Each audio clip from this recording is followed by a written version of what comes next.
مصر کا بادشاہ بھی بہت غمگین تھا، جس نے سردار کاہن کی موجودگی کی درخواست کی تھی اور اسے پوچھا تھا کہ دریائے نیل کا سیلاب کیوں نہیں آیا۔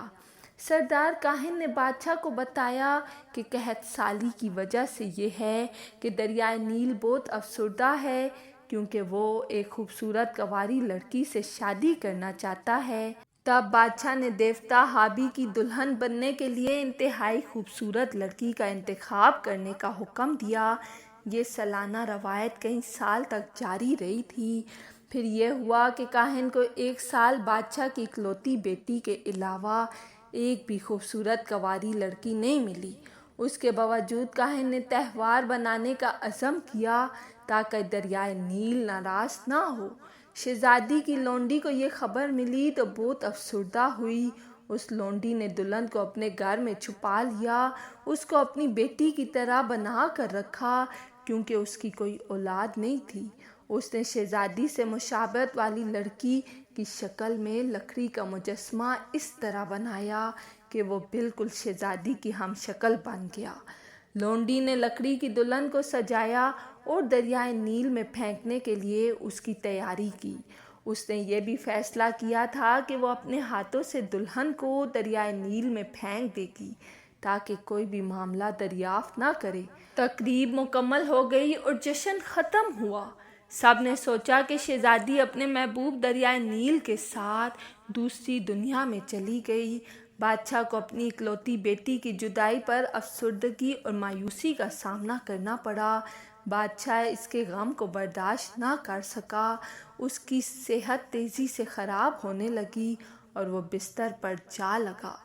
جب لونڈی نے دیکھا کہ بادشاہ اپنی بیٹی کی جدائی کے غم میں مرنے والا ہے تو اس نے اس پر ترس کھا کر شہزادی کو اس کے پاس واپس کر دیا۔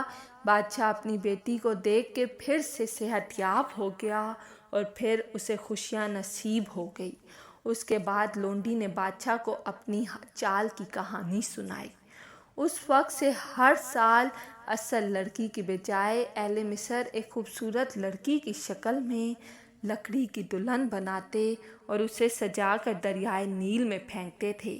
اسلامی ورثے سے دریائے نیل کی دلہن سے جڑی ایک اور کہانی ہے کہ جب مسلمانوں نے مصر فتح کیا اور حضرت عمرو بن العاص رضی اللہ تعالیٰ عنہ مصر کے گورنر بنے تو اجمی مہینوں میں سے ایک مہینے کی 12 تاریخ کو مصر کے کچھ لوگ ان کے پاس آئے اور ان سے کہا، ہمیں اجازت دیں تاکہ دریائے نیل میں ایک دلہن کو پھینک دیں جیسے ہر سال کا معمول ہے۔ انہوں نے حضرت عمرو بن العاص رضی اللہ تعالیٰ عنہ کو یہ بھی بتایا کہ اگر یہ رسم ادا نہیں کی جائے تو دریائے نیل جاری نہیں ہوگا اور خشکسالی مصر کا مقدر ہوگی۔ حضرت عمرو نے ان سے کہا کہ اسلام میں ایسی کوئی بیہودہ رسم جائز نہیں۔ اس کے علاوہ اسلام تو اپنے سے پہلے کی ایسی تمام رسومات جاہلیت کو مٹا دیتا ہے۔ تم لوگ اس رسم پر ہرگز عمل نہیں کرنا۔ مصر کے لوگوں نے گورنر کے حکم کی تعمیل کی اور اس سال دریائے نیل میں کسی بھی لڑکی کو نہیں پھینکا گیا۔ پھر یہ ہوا کہ دریائے نیل کی روانی بالکل رک گئی اور دریا بالکل خشک ہو گیا۔ لوگ بہت ہی پریشان تھے۔ انہوں نے مصر سے نکلنے کا ارادہ کیا اور کسی اور جگہ جانا چاہتے تھے۔ حضرت عمرو بن العاص رضی اللہ تعالیٰ عنہ نے جب یہ معاملہ دیکھا تو لوگوں سے کہا کہ تم لوگ انتظار کرو اور میں اپنے خلیفہ امیر المومنین حضرت عمر بن خطاب رضی اللہ تعالیٰ عنہ کو ایک خط لکھتا ہوں اور جو حکم ملے اس پر عمل کیا جائے گا۔ حضرت عمرو بن العاص رضی اللہ تعالیٰ عنہ نے ایک خط میں حضرت عمر فاروق رضی اللہ تعالیٰ عنہ کو پورا قصہ بیان کیا۔ حضرت عمر رضی اللہ تعالیٰ عنہ نے حضرت عمرو بن العاص رضی اللہ تعالیٰ عنہ کو ایک رکا ارسال فرمایا اور کہا کہ یہ رکا دریائے نیل میں پھینک دیں۔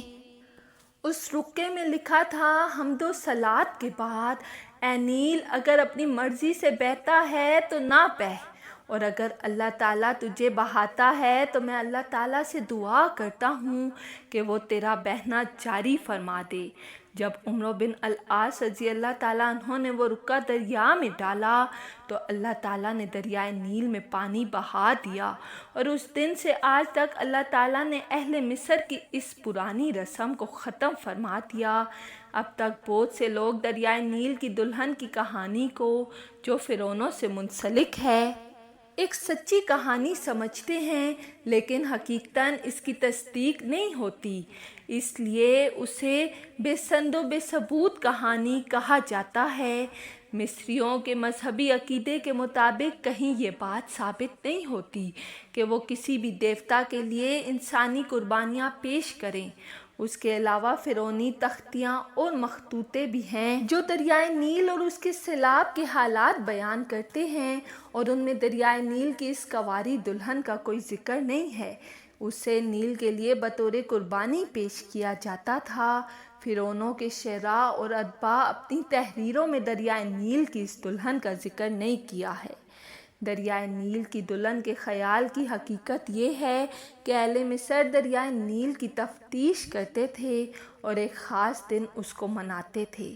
اس عظیم دریا کے اعزاز میں سونے کے سکے اور زیورات اس میں پھینک دیتے تھے، اور سیلاب کے وقت میں بھی اس میں سونے، چاندی یا مٹی سے بنی ہوئی دلہن کو پھینک دیتے تھے تاکہ اس کی نیکی اور بلائی خوب ہو۔ بہرحال دریائے نیل کی دلہن ایک داستان ہے جسے اب تک اہل مصر دہراتے ہیں۔ مصر کے شعراء اور ادباء نے بھی اس کی بابت لکھا ہے۔